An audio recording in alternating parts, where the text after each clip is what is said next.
என் தேவைகளை காட்டிலும் என் தேவன் பெரியவரே.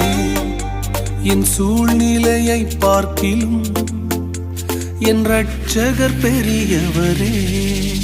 என் தேவைகளை காட்டிலும்